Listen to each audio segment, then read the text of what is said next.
एक दफा की बात है कि एक सीता नाम की लड़की अपने पति श्याम लाल के साथ इंडिया के एक गांव ढोलकपुर में रहती थी।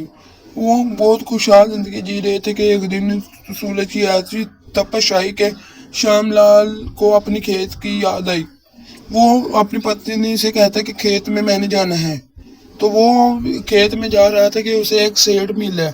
उसने कहा कि मैं तुम्हें बहुत पैसे दूंगा अगर तुम मेरी खेत में पानी लगाओगे और उसकी देखभाल करोगे और उसकी कटाई करोगे। तो श्याम लाल चुप खड़ा रहा।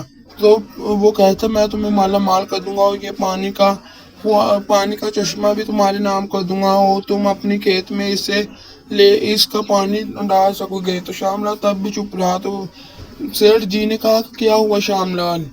तो वो कहने लगा कि कुछ नहीं। तो वो अपने खेत की तरफ चल पड़ा। खेत में बहुत धूप थी इसलिए वो खेत की ठंडी जमीन पर बैठ गया और थोड़ा सा पीछे होकर उसने छांव में बैठ गया। तो तभी वो छांव में बैठा ही हुआ था कि उसकी पत्नी आ गई। वहां उसकी पत्नी आ गई और उसे कहने लगी कि चलो घर, धूप बहुत है। तो श्यामलाल उसे कहने लगा कि अरे तुम तो घर को ताला भी नहीं लगा के आई होगी, कोई बिल्ली या चोर घर में घुस गया तो हमारा सारा सामान चले जाएगा। तो श्यामलाल की पत्नी कहती कुछ नहीं होता, तुम मेरे साथ घर चलो।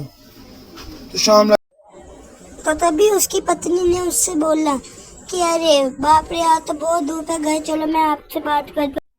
तो उसकी पत्नी दरख्त के नीचे आकर बैठ गई और श्यामलाल से कहने लगी कि आज तो धूप बहुत है। तभी श्यामलाल ने कहा कि मैं आज देखूंगा कि अगर मेरे पास पैसे हो सके तो मैं तुम्हारे लिए बहुत अच्छा कूलर लाऊंगा। तभी उसकी पत्नी कहा ठीक है।